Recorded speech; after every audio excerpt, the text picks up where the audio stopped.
नमस्कार, आप देख रहे हैं ब्रेकिंग बिहार। अभी हमारे साथ राष्ट्रीय जनता दल के SC/ST प्रकोष्ठ के बिहार के प्रदेश अध्यक्ष अनिल कुमार साधु। इन दिनों तेजस्वी यादव जन विश्वास यात्रा कर रहे हैं। पहला चरण का यात्रा कल पूरा हुआ, आज से दूसरे चरण की यात्रा शुरू हो रही है। पहले चरण की यात्रा में करीब करीब सभी जगह तेजस्वी यादव के साथ अनिल कुमार साधु थे। साधु जी, कैसा रिस्पॉन्स मिल रहा है? देखिए, आप लोग खुद सोशल मीडिया और पत्रकार लोग हैं, फीडबैक तो आपको मिलता ही होगा। लेकिन कल जो हम लोग का लास्ट कार्यक्रम जहानाबाद में था, जहानाबाद में 7 बजे तक लाखों की भीड़ तेजस्वी जी को देखने और सुनने के लिए लोग था। तो इसी से ये लगा लीजिए, अंदाज़ा लगा लीजिए कि इस बार जो तेजस्वी जी के नेतृत्व में जो चुनाव हम लोग को लड़ना है 24 और 25, वो जनता ने अपना संदेश आगाज कर दिया है। आपकी बार तेजस्वी सरकार, और तेजस्वी सरकार के अलावा यहाँ किसी के लिए वैकेंट नहीं है। पिछली बार गलती नहीं की तेजस्वी, हम तो लगातार कहे हैं साधु जी, आपसे पहले भी बोले हैं, सत्ता की जल्दबाजी में नीतीश कुमार का हाथ पकड़ लिया। यदि नहीं पकड़ते तो 25 में सत्ता कन्फर्म था। देखिए, इसमें हमारे नेता तेजस्वी यादव जी नीतीश कुमार पर विश्वास किए थे, लेकिन नीतीश कुमार जिस तरह जनादेश को अपमान किए और जिस तरह तेजस्वी जी को पीठ में खंजर घोंप के धोखा देके फिर चले गए, नीतीश कुमार जी को आंख में शर्म नहीं है। जिस तरह देश के प्रधानमंत्री जी नीतीश कुमार जी को DNA में खोट बता रहे थे और नीतीश कुमार जी उसके एवज में बिहार से नाखून बाल कटवा कर भेजे थे, देश के प्रधानमंत्री जी को भेजे थे। और दूसरी बात है कि बिहार के माननीय मुख्यमंत्री कहा करते थे कि मैं मिट्टी में मिल जाऊंगा लेकिन बीजेपी में नहीं जाऊंगा। और उधर बीजेपी के जो शीर्ष नेता हैं मोटा भाई, उनका क्या बयान आता, दरवाज़ा बंद है, खुले मन से। तो ये कैसे कहते हैं नीतीश जी कि मैं JP लोहिया कर्पूरी का आदर्श पर चलने वाला हूँ?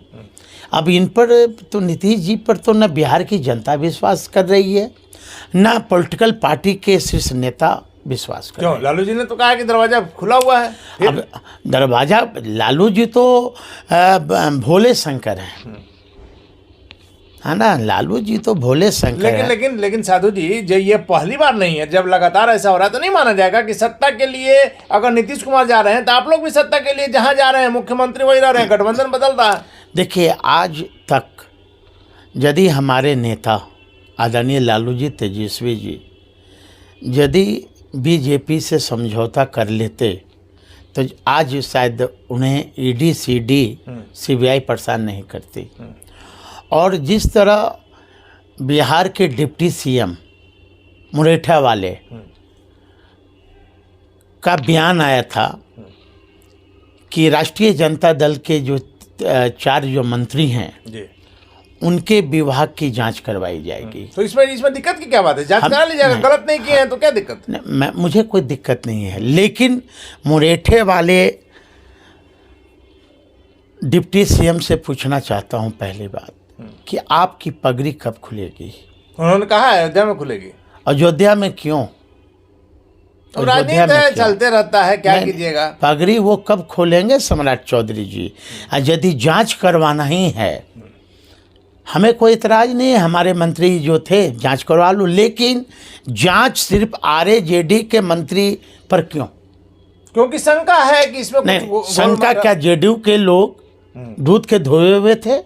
मैं सम्राट चौधरी जी से मैं मांग करता हूँ और विजय कुमार सिन्हा जी से कि सृजन घोटाला की जांच क्यों नहीं?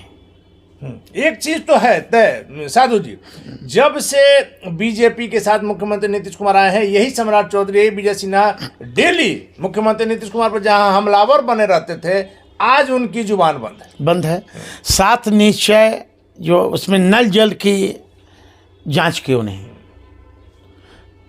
सेंटर होम जहां लड़कियों के साथ खुलेआम बलात्कार हुए और लड़कियों के द्वारा बताया गया कि बिहार के एक पार्टी के शीर्ष नेता के द्वारा लड़कियों को घर तक बुलाया जाता था, उस पर जांच क्यों नहीं? जी, निश्चित तौर पर यह सवाल उठता है। लेकिन साधु जी, एक और बड़ा सवाल है, चूंकि लोकसभा चुनाव सामने आ गया है, फिर कहा जा रहा है कि आरजेडी जैसे पिछली बार 0 थी, इस बार भी 0 पर आउट। ये जो कह रहे हैं मुंगेरी लाल का हसीन सपना। आप पिछली बार तो 0 थे ना। मैं बता दूं अनिल बाबू, पिछले बार जो 2020 में जो आम चुनाव हुए थे बिहार विधानसभा का जी, वो उस चुनाव में महागठबंधन वर्सेस यूपीए का लड़ाई हो रही थी। एनडीए का जी। और उसमें हमारे तरफ से मात्र एक नेता श्री तेजस्वी यादव थे और उधर से बीजेपी गठबंधन के। निश्चित तौर पर सर, आप सबसे बड़ी पार्टी रहे बिहार में। नहीं, मैं बता रहा हूँ सर, मात्र हम लोग 12,000 वोट से हमारी सरकार नहीं बनी। और आप आंकड़ा उठा के देखेंगे, बहुत सारे, जैसे हमारे यहाँ सुरेंद्र यादव, हमारे यहाँ एक महिला प्रदेश के अध्यक्ष है नीतू जायसवाल, कहीं 10 वोट से, कहीं 150 वोट से ईवीएम के द्वारा। तो सर उस समय नीतीश कुमार को आप लोगों ने इल्जाम लगाया कि नीतीश कुमार ने हरवा दिया। जब साथ में आते हैं तो सब ठीक हो जाता है। अगर ये तब ना होता जब आप कहते कि नहीं, इन्होंने हमारे साथ ऐसा किया, इनके साथ सरकार नहीं। मैं तो आपके चैनल के माध्यम से मांग करते हैं कि इस देश में ईवीएम हटाकर बैलेट पेपर से चुनाव कराई जाए। लेकिन साधु जी, यह तो चुनाव आयोग ने करेगा, इसका क्या निर्णय है। लेकिन जब ईवीएम में आपका जब आता है सही बात, तब ईवीएम खराब नहीं रहता। जब पिछली बार आप विधानसभा चुनाव में सबसे बड़ी पार्टी उभरे थे, उस समय ईवीएम ठीक था। आपकी जब सीटें नहीं आती है तो ईवीएम खराब हो जाता है। यह कोई तर्क नहीं। नहीं, ऐसी बात नहीं है। हमारे नेता ने भी, लालू जी ने भी डिमांड कर रखा है कि बैलेट पेपर से भारत में चुनाव होनी चाहिए। चलिए, यह तो इलेक्शन कमीशन तय करेगा। सभी पार्टियों से इलेक्शन कमीशन बात भी करता है। मुख्य चुनाव खुद यहाँ आए हुए थे, उन्होंने सभी पार्टियों से बात की। लेकिन सवाल उठता है कि इस बार भी आप लोग 0 पर। मोदी के चेहरा के सामने किसी की नहीं चलेगी। मोदी की गारंटी के आगे कोई नहीं टिक पाएगा। इंडिया गठबंधन ताजा उदाहरण है, खंड खंड होते जा रहा है। आपके कथनानुसार और बीजेपी के कथनानुसार मोदी है तो गारंटी है। मोदी की गारंटी जो बातें चल रही है, ये बीजेपी के लोग कर रहे हैं। बैनर, बड़ा बैनर लगाया जा रहा है। लेकिन बीजेपी के लोगों से बिहार ही नहीं बल्कि देश की जनता, खासकर बिहार की जनता, देश के प्रधानमंत्री जी से पूछ रही है, कैसा गारंटी, क्यों गारंटी, क्यों वारंटी। अब ये फेल हो गए हैं। बिहार की जनता को इन्होंने पिछले बार 2 करोड़ नौकरी देने का वादा किया प्रतिवर्ष। फिर गारंटी क्यों? वो गारंटी फेल हो गई। गारंटी फेल हो गई। बिहार की जनता को 15 लाख नौजवानों के खातों में 15 लाख प्रधानमंत्री ने देने का वादा किया था। वो तो जुमला साबित हो गया है। नहीं, जुमला नहीं, उसकी भी गारंटी फेल।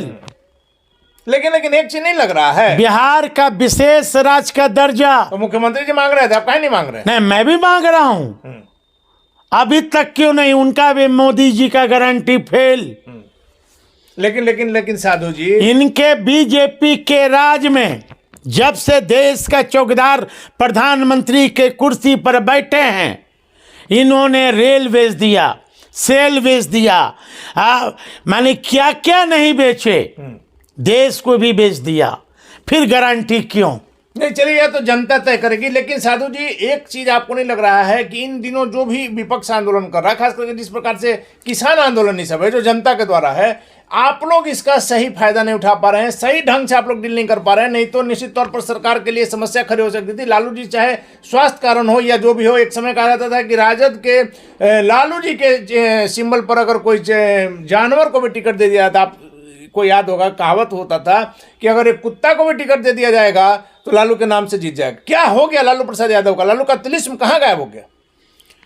देखिए, लालू प्रसाद यादव जी का जो दशक पहले का था जी, आज भी वही है, लेकिन दिल से दिल जोड़ना पड़ेगा। जो वंचित समाज के लोग हैं उन्हें दिल में सटाना होगा, और जुट भी रहे हैं जी।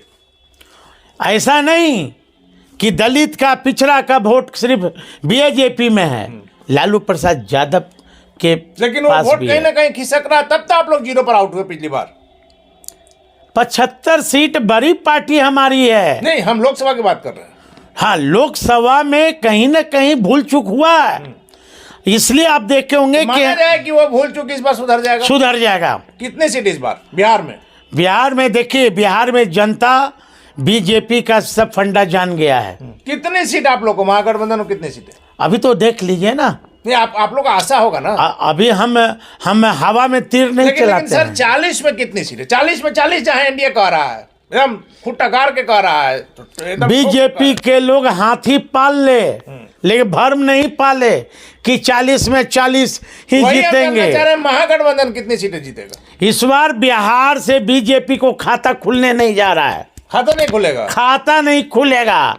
कितनों ही पगड़ी बांध के घूमते रहे सम्राट चौधरी जी। चलिए, खाता नहीं खुलेगा। साधु जी, एक और बात है, इन दिनों क्या आप लगातार सोशल मीडिया पर काफी एक्टिव रहते हैं? चिराग पासवान को लेकर के आज आपने लिखा है अपने सोशल मीडिया पर कि साफ साफ क्यों नहीं कहते हैं कि हाजीपुर मिला कि नहीं, पहला सवाल। दूसरा है कि चिराग पासवान के जो कार्यकर्ता आप कह रहे हैं कि इस बार 5 लाख पार, जमुई की जनता मांगे चिराग, क्या कहेंगे? अब तो चिराग जी को फैसला करना है ना कि वो जमुई से लड़ेंगे कि वो हाजीपुर से लड़ेंगे।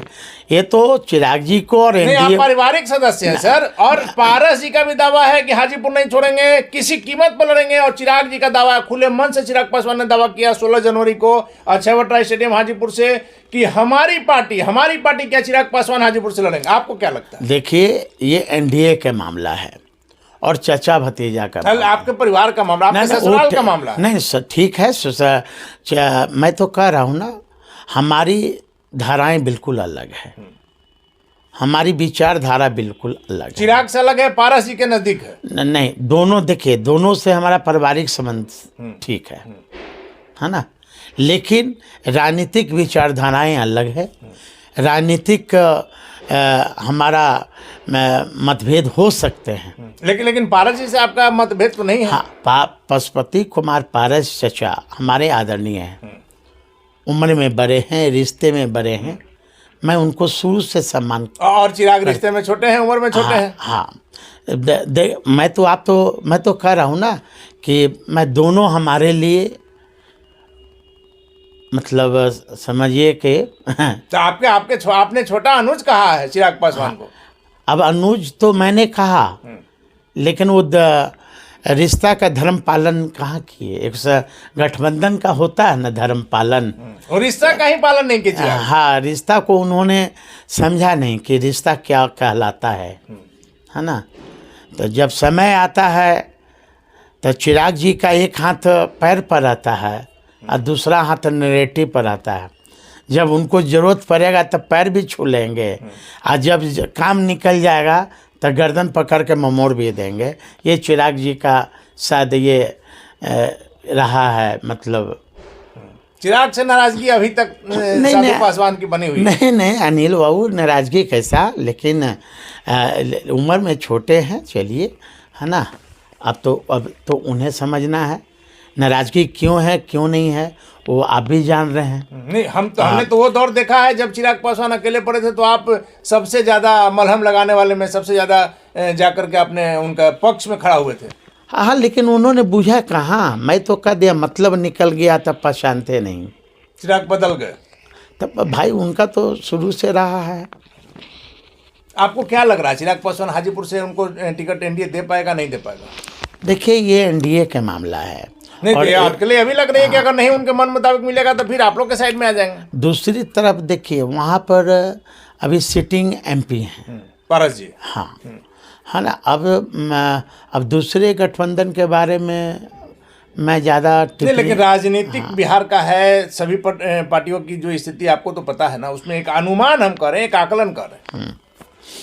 अब देखिए, पता नहीं, अब दोनों का दावा है, और ये गिरी युद्ध तो बहुत खराब होता है ना। अगर चिराग जी हाजीपुर से लड़ते हैं एनडीए से, तो आप उनके विरोध में खड़ा होंगे? आपने कहा था कि अपनी पत्नी को हम खड़ा करेंगे। ये हमारी पार्टी तय करेगी। अगर पार्टी तय करेगी तो आप अपनी पत्नी आशा पासवान को खड़ा करेंगे? निश्चित ताल ठोक के। रण क्षेत्र में ना कोई रिश्ता होते हैं और न कोई अपना होता है। चिराग को हराने के लिए आप सब चीज करेंगे? कोई भी करेगा, कोई भी कुकर्म करने को। अच्छा, पारस अगर खड़ा होते हैं तब? वो तो पार्टी तय करेगी, पहले पार्टी तो देगी तब तो। उनके विरुद्ध आप जाएंगे ना? मैं तो कह दिया ना कि उनकी रास्ता बिल्कुल अलग है, ठीक है, पारिवारिक रिश्ता है आदरणीय, लेकिन राजनीतिक अलग रहेगा। हाँ, लेकिन हमारी लड़ाई जो है वो विचारधारा की लड़ाई है, हमारी लड़ाई नियत नीति सिद्धांत की लड़ाई है। साधु जी, आखिरी सवाल है। एक जो अटकलें चल रही है कि चिराग पासवान मुख्यमंत्री नीतीश कुमार के आने के बाद सहज फील नहीं कर रहे हैं। हालांकि चिराग पासवान की पार्टी के नेताओं का कहना है कि हम एनडीए में थे, एनडीए में बने रहेंगे, किसी स्थिति में एनडीए नहीं छोड़ेंगे, लेकिन राजनीतिक संभावनाओं का खेल है। आपको याद होगा, मुख्यमंत्री नीतीश कुमार इस बार भी छोड़ने से पहले महागठबंधन कभी नहीं कहे कि हम किसी प्रकार की नाराजगी है। वैसे में यदि चिराग पासवान को मन मुताबिक सीटें नहीं मिलती है एनडीए में बीजेपी की तरफ से, तो चिराग पासवान यदि तेजस्वी की तरफ आते हैं, तब आप क्या करेंगे? स्वागत करेंगे? देखिए, मैंने आपको करीब 2-4-5 माह पहले आपके चैनल पे और भी चैनल पर मैंने बोला था कि चिराग जी न घर के रहेंगे न घाट के रहेंगे, और चिराग जी यदि हमारे गठबंधन में आते हैं तो ये हमारे नेता को फैसला लेना है। अभी चिराग न 3 में है न 13 में है। 3 में न 13 में, हाँ। और ये हमारे नेता को फैसला लेना है कि किनको रखेंगे किनको नहीं रखेंगे।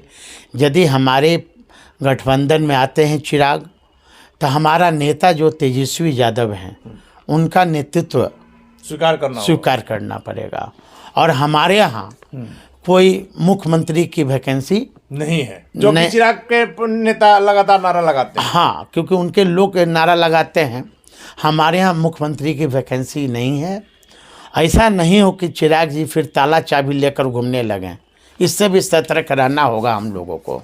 चलिए, तो बहुत बड़ी बात कह दी है साधु पासवान ने। निश्चित तौर पर इन दिनों जो माहौल बना है, चिराग पासवान सहज महसूस नहीं कर रहे हैं। लेकिन हमने शुरू में कहा कि चिराग एनडीए किसी स्थिति में नहीं छोड़ेंगे, ऐसा उनके नेताओं का कहना है। लेकिन साधु पासवान ने सीधे तौर पर कहा है कि यदि चिराग पासवान वहां से असंतुष्ट होकर के महागठबंधन में आते हैं तो उन्हें तेजस्वी का नेतृत्व स्वीकार करना होगा, और हर सभाओं में जो ये आवाज उठती है कि बिहार का मुख्यमंत्री कैसा हो, चिराग पासवान जैसा हो, इन बातों को भूलना होगा, और उन पर नजर भी रखा जाएगा कि कहीं फिर ताला चाबी लेकर के न ही घूमने लगे। और सबसे महत्वपूर्ण बात है कि एनडीए जो इस बार मोदी की गारंटी, मोदी के नाम पर लोकसभा का चुनाव लड़ रही है, बिहार में साधु पासवान का दावा है कि एनडीए का खाता नहीं खुलेगा। अनिल कुमार साधु के दावे में क्या सच्चाई है, वक्त बताएगा। फिलहाल बन रहे हैं ब्रेकिंग विभाग से।